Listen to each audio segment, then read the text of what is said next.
नमस्कार, स्वागत है आपका आज की खबर में। मैं हूं आपके साथ विशाल पंडित और आप देख रहे हैं हमारा खास कार्यक्रम गेम प्लान। गेम प्लान में आज हम बात करेंगे उस खिलाड़ी की जिसको देखने के लिए या जिसकी बल्लेबाजी देखने के लिए ग्राउंड्स पे भीड़ आने लगी है।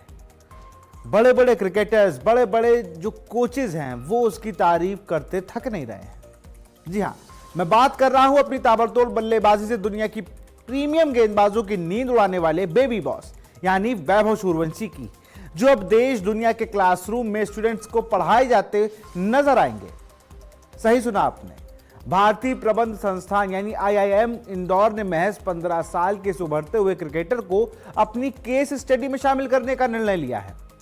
वैभव मॉडल पर आधारित यह देश की पहली ऐसी मल्टी डिस्पेंसरी स्टडी होगी जिसमें खेल, मनोविज्ञान और प्रबंधन यानी मैनेजमेंट के टॉप एक्सपर्ट मिलकर इतनी छोटी सी उम्र में हासिल की गई इस असाधारण सफलता के सीक्रेट फॉर्मूले को खोजने का प्रयास करेंगे। इस अध्ययन का मुख्य उद्देश्य यह समझना है कि कोई भी खिलाड़ी इतने कम उम्र में विपरीत परिस्थितियों और दबाव के बीच खुद को कैसे मैनेज करता है। इस केस स्टडी की पृष्ठभूमि वैभव की असाधारण खेल क्षमता से जुड़ी हुई है।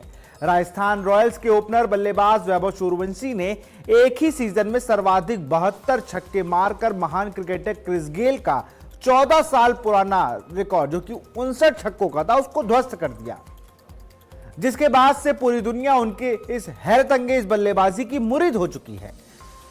एक रिपोर्ट के मुताबिक IIM इंदौर के डायरेक्टर डॉक्टर हिमांशु राय ने कहा कि यह स्टडी केवल वैभव की खेल उपलब्धियों की ही नहीं बल्कि उनके सामाजिक, मनोवैज्ञानिक और पारिवारिक संस्थागत कारकों को भी गहराई से समझने की कोशिश करेगी, जो कम उम्र में इस उत्कृष्ट प्रदर्शन करने वाले प्रतिभाओं को आकार देने में मददगार साबित होते हैं।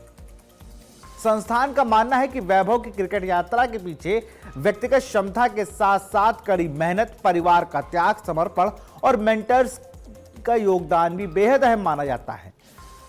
डॉक्टर हिमांशु राय ने आगे कहा कि इस रिसर्च स्टडी में सफलता के साथ साथ टैलेंट के डार्क साइड पर भी पूरा फोकस किया जाएगा।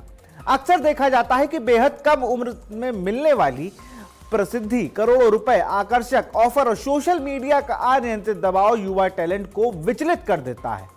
इसके चलते कई बच्चे मानसिक थकान और अत्यधिक अपेक्षाओं के बोझ के तले दब जाते हैं और अपनी पूरी क्षमता के अनुरूप प्रदर्शन नहीं कर पाते।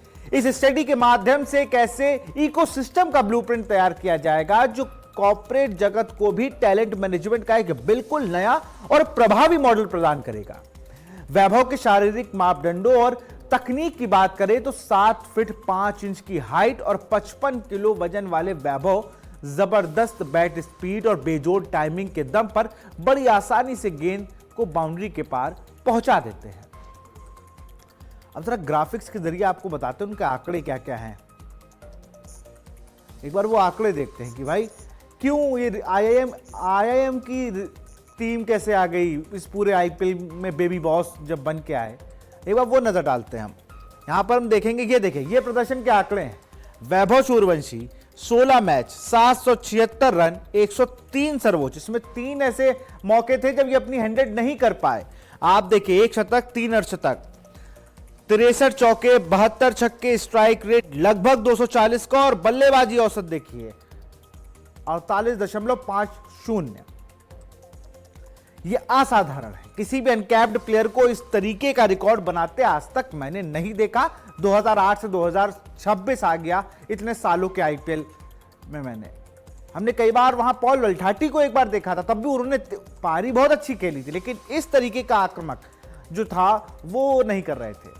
बहुत अच्छी पारी वो खेलते थे, लेकिन अब आप समझिए, जिस टीम के पास वैभव सूर्यवंशी जैसा खिलाड़ी हो और वो 3 बार, अगर यहां पे आपको शतक का जो कॉलम था ना, वहां एक की जगह 4 नजर आते हैं, लेकिन वो 3 मिस कर गए। एक बार 98 पे, एक बार 91 पे, एक बार 93 पे। तो ये कुछ रिकॉर्ड है वैभव सूर्यवंशी की जो सबसे अलग उन्हें बनाता है। और सबसे अच्छी बात है, IIM उस डार्क साइड पे भी चर्चा करेगी जिसका शिकार मुझे लगता है पृथ्वी शॉ हो गए, जिसका शिकार बहुत अच्छे बल्लेबाज हुआ करते थे विनोद कांबली, वो हुए कि जब शोहरत आ गई सारी। और आप आजकल तो सोशल मीडिया का दौर है और बहुत जल्दी ही ये हो जाता है कि आदमी को थोड़ा सा फेम और सारी चीजें और फिर आपके पूरे कैरियर को हमने गिरते देखा। ऐसे तमाम प्लेयर हैं, तो वो भी देखना है क्या करना होगा। खैर, अब आगे बढ़ेंगे खबरों में और बात करेंगे आईपीएल के बाद क्या है। अब सब लोग कह रहे थे, मुझसे भी कई लोग पूछ रहे थे, अब भाई गेम प्लान में क्या होगा, अब तो आईपीएल खत्म। तो ऐसा नहीं है, आईपीएल 2026 का रोमांच खत्म हो चुका है और इस बार इतिहास के पन्नों में रॉयल चैलेंजर बेंगलुरु ने एक बार फिर अपना नाम विजेता के तौर पर दर्ज करा लिया है। लगातार दूसरी बार खिताब जीतकर आरसीबी ने यह साबित कर दिया कि यह टीम अब सिर्फ दावेदार नहीं बल्कि चैंपियन बनने की आदत बना चुकी है। दूसरी तरफ युवा सितारों ने भी इस सीजन में जमकर चमक बिखेरी, खासकर वैभव सूर्यवंशी जैसे खिलाड़ियों ने अपने विस्फोटक बल्लेबाजी से क्रिकेट जगत में नया भरोसा और नया भविष्य दिखाया। लेकिन आईपीएल की चमक के बीच अब असली परीक्षा शुरू होने जा रही है टीम इंडिया की। अगले 6 महीने भारतीय क्रिकेट टीम के लिए किसी बड़े इम्तिहान से कम नहीं होंगे, जहां एक तरफ विदेशी धरती पर कठिन दौरे होंगे और दूसरी तरफ टीम मैनेजमेंट नए चेहरों को आजमाने और भविष्य की टीम तैयार करने में जुटा रहेगा। इस पूरे शेड्यूल में सबसे बड़ी चर्चा एक बार फिर 2 दिग्गज को लेकर है, जिनका नाम है विराट कोहली और रोहित शर्मा, जिन्हें फैंस प्यार से रोको कहते हैं। दोनों की ओडीआई क्रिकेट में वापसी ने एक बार फिर फैंस की उम्मीदों को बढ़ा दिया है। टीम इंडिया की इस लंबी चुनौतीपूर्ण यात्रा की शुरुआत जून से अफगानिस्तान के खिलाफ घरेलू सीरीज से होगी, जहां एक नई शुरुआत और मजबूत प्रदर्शन की उम्मीद की जाएगी। इसके बाद आयरलैंड दौरे और फिर जुलाई में इंग्लैंड के खिलाफ होने वाली हाई वोल्टेज सीरीज भारतीय टीम की असली परीक्षा होगी। इंग्लैंड की तेज पिचों पर बल्लेबाजों और गेंदबाजों के लिए हर मुकाबला एक अग्नि परीक्षा साबित होगा और यह एक प्रदर्शन आने वाले भविष्य की दिशा तय करेगा। इसके बाद श्रीलंका, बांग्लादेश, वेस्टइंडीज और न्यूजीलैंड। बांग्लादेश की सीरीज जो है वो आप जब तक सरकार अप्रूवल नहीं देगी, गवर्नमेंट अप्रूवल के बाद वो सीरीज होगी कि क्या होना है। खैर, उसके आगे वेस्टइंडीज और न्यूजीलैंड जैसे बड़े देशों के खिलाफ सीरीज भारतीय क्रिकेट को लगातार व्यस्त रखेगी और पारदर्शी बनाए रखेगी। साथ ही एशियन गेम्स 2026 जैसे बड़े टूर्नामेंट में भारत एक बार फिर गोल्ड मेडल की दावेदारी के साथ उतरेगा। कुल मिलाकर आने वाला समय सिर्फ मैचों का नहीं बल्कि टीम इंडिया के नए युग की नींव रखने वाला समय होगा, जहां हर खिलाड़ी खुद को साबित करने के लिए पूरी ताकत झोंक देगा। एक बार उस पूरे जो फिक्चर है इंडिया टीम का, जो शेड्यूल है वो कितना बिजी रहने वाला है, हम जरा आपको ग्राफिक्स के जरिए दिखाते हैं। और अब देखिए, अब आपको दिखाते हैं किस तरीके से ये पूरी टीम जो है, सबसे पहले अफगानिस्तान का दौरा है। आप देखिए, पहला टेस्ट चंडीगढ़ में 6 जून से होगा, उसके बाद पहला वनडे मैच धर्मशाला में होगा और वहां पर आपको 14 जून को, उसके बाद 17 जून को दूसरा मुकाबला लखनऊ में खेला जाएगा। ये आपको वनडे की बात है। तीसरा वनडे 20 जून चेन्नई 1:30 बजे। तो इन सारे आप देखिए, और यहां पर आप देखेंगे ना, ये टेस्ट चीज जब आप फिक्चर देखिए, ये पूरा शेड्यूल देखिए, तो यहां पर आपको अलग अलग मौसम देखने को मिलेंगे। चंडीगढ़ में आपको गर्मी नजर आएगी। हम अगर बात करें धर्मशाला की, तो धर्मशाला में भी आपको ठंडा मौसम मिलेगा। ये हर इंग्लैंड जाएंगे ना जब आपको तो इस तरीके के मौसम मिलते हैं। कहीं पे आपको ठंड मिलने लगेगी, कहीं पे बारिश की थोड़ा अनुमान होगा, चेन्नई में वो चीजें देखने को मिलेगी। और 17 जून लखनऊ को, मुझे लगता है लखनऊ में भी आपको हल्की बारिश देखने को मिलेगी। अब जरा दूसरे दौरे पे आते हैं। अफगानिस्तान के बाद एक और दौरा लगा है जो 4 जून में ही। देखिए, पहला T20 26, ये 2 आयरलैंड के साथ T20 खेलने हैं, उनके लिए भारतीय टीम का अनाउंसमेंट भी हो चुका है। तो पहले T20 में आपको देखिए 26 जून को बेलफास्ट में आयरलैंड जाएगी, यहाँ पर 28 जून को बेलफास्ट। अब इस समय समझ लीजिए, मैं आपको बता देता हूँ कि इसमें कोई भी आपको सीनियर प्लेयर खेलता नजर नहीं आएगा आयरलैंड के लिए। और यहाँ पे इस टीम में जब ये दौरा जाएगा तो यहाँ पर आप समझ लीजिए वैभव सूर्यवंशी आपको नजर आएंगे, तिलक वर्मा कप्तान हो सकते हैं, क्योंकि एशियन गेम्स में लगातार वो अच्छी कप्तानी करके गोल्ड जिता चुके हैं। खैर, अब आगे बढ़ेंगे और सबसे महत्वपूर्ण सीरीज ये है इंग्लैंड दौरा हमेशा से भारतीय टीम के लिए खास रहा है। पिछला दौरा बहुत अच्छा रहा था, लेकिन सिराज का वो आउट होना और उसके बाद जब सीरीज ड्रॉ कराने की बारी आई तो सिराज का वो ओवर ही सबको याद था। खैर, 1 जुलाई से को पहला T20 मैच चेस्टर ले स्ट्रीट पे होगा, 4 जुलाई को फिर दूसरा T20 मैनचेस्टर में होगा, 7 जुलाई को नॉटिंघम में, 9 जुलाई को चौथा T20 होगा ब्रिस्टल में।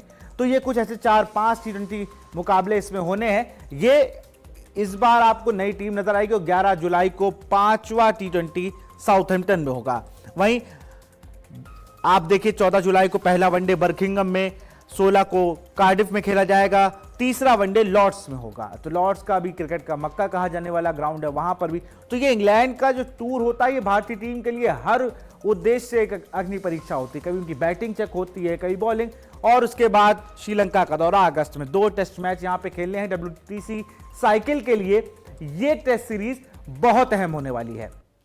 इस टेस्ट सीरीज में आपको देखने को मिलेगा, अब ये देखिए कोट किया हुआ है, सरकार से मंजूरी मिलेगी तो कुछ इस तरीके का शेड्यूल आपको नजर आएगा। लेकिन मैं बता दूं, ये भारतीय टीम की तरफ से या BCCI की तरफ से ऑफिशियली नहीं है, लेकिन जब से जो बांग्लादेश और भारतीय क्रिकेट की या भारत और बांग्लादेश की जो कंट्रोवर्सी चल रही थी, उस बीच बांग्लादेश ने अप्रोच किया था कि भारत को बांग्लादेश बुलाएंगे और वहां पर क्रिकेट उनको खिलाया जाएगा, क्योंकि तमीम इकबाल और तमाम पूर्व खिलाड़ियों ने इस बात की पैरवी की कि भाई आप भारत को यहां बुलाइए और उनको अच्छी वातावरण में, एक अच्छे माहौल में उनको एक ये मैचेस खिलाइए, सीरीज खिलाइए। तो उससे जो रेवेन्यू लॉस है, जो तमाम बातें होती हैं, तो कुल मिला के कुछ ऐसी तस्वीरें रहने वाली हैं। 9 से 13 सितंबर तक आपको चटगांव, मीरपुर, और मीरपुर में ही 2 मुकाबले हैं। तो कुछ इस तरीके से चीजें रहेंगी यहां पर।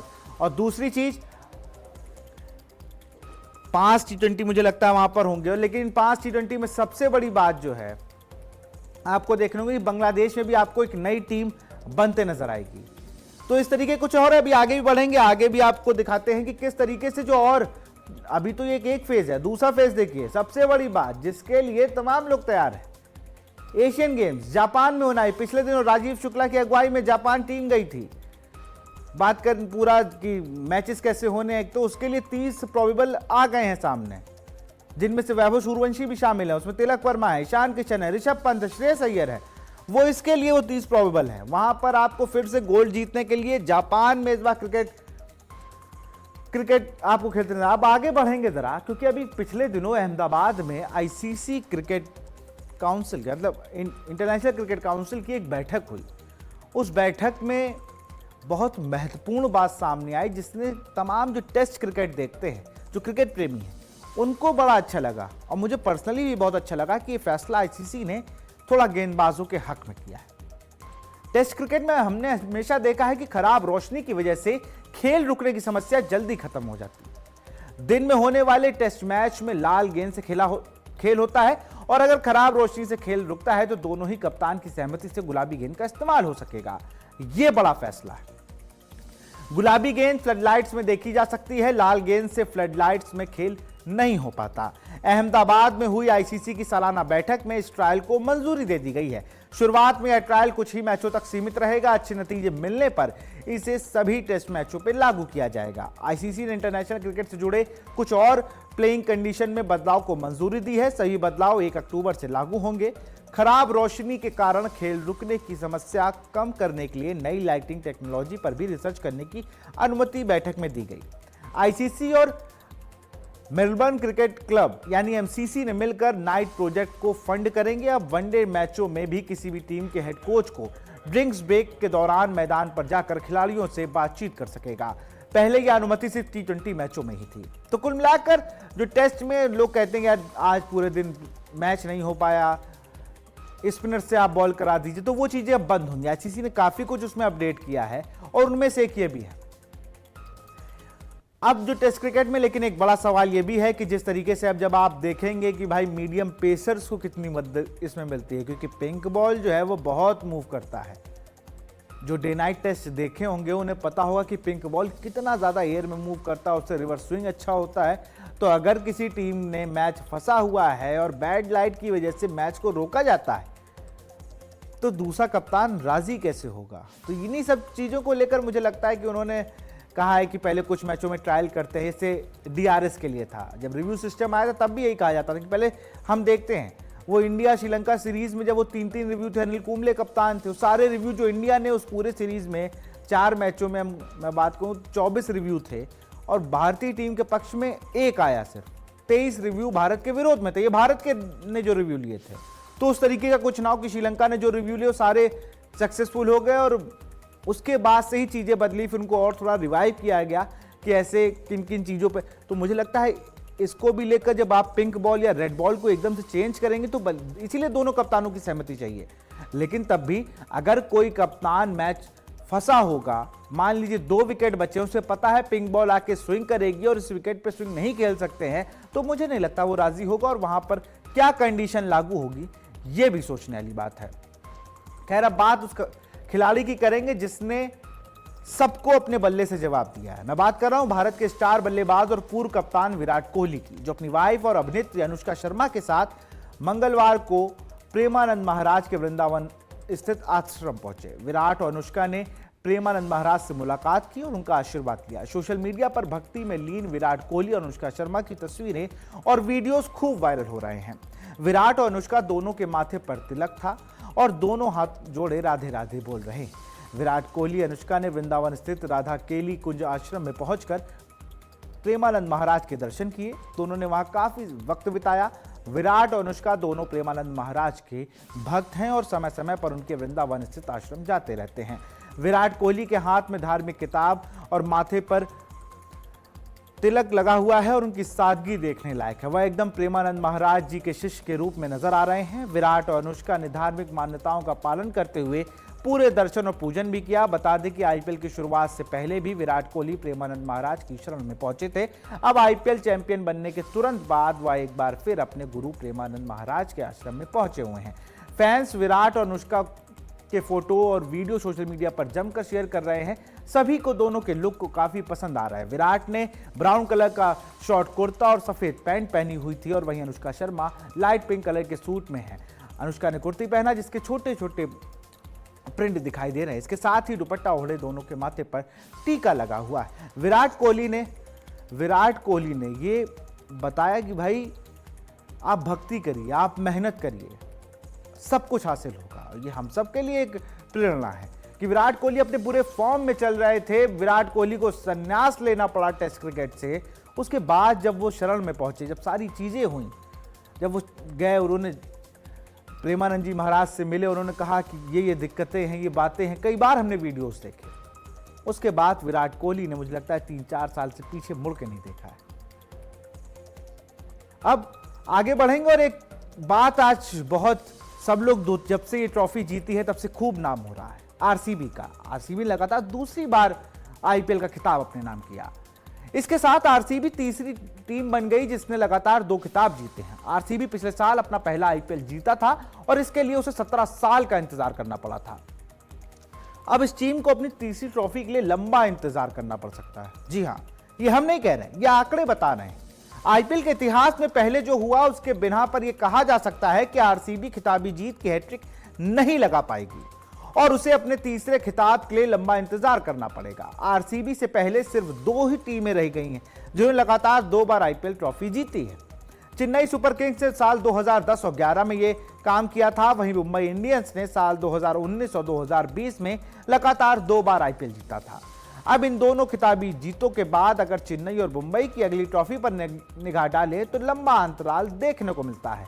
चेन्नई ने 2011 में खिताब जीतने के बाद 2018 में अपना अगला खिताब जीता, यानी लगभग 7 साल बाद, यानी उसने अपने अगले खिताब का जैसे मैंने जिक्र किया। वहीं मुंबई इंडियंस से अपना आखिरी आईपीएल खिताब 2022 में जीता था। इसके बाद से ये टीम फाइनल खेलने तक के लिए संघर्ष कर रही है। इस टीम ने भी 6 साल से कोई खिताब नहीं जीता, जबकि 2013 से मुंबई हर एक सीजन छोड़कर खिताब जीत रही थी। तो बहरहाल मेरी शुभकामनाएं हैं कि उनके साथ, आरसीबी के साथ, कि भाई वो तीसरी ट्रॉफी जीते। 2027 में ये टूर्नामेंट स्टार्ट होगा। कई बड़े चेहरे हमें उसमें नहीं दिखेंगे या हो सकता है वो दिखें, तो उनके ऊपर दारोमदार ये होगा कि भाई कम से कम वो तीसरी ट्रॉफी भी जरूर जीता लें। और ये जो एक मिथ है कि भाई 2 बार ट्रॉफी जीतने वाला ट्रॉफी नहीं जीत पाता है। तो खैर, तो कुछ ये खबरें थी गेम प्लान में। आप बने रहिए आज की खबर के साथ। नमस्कार।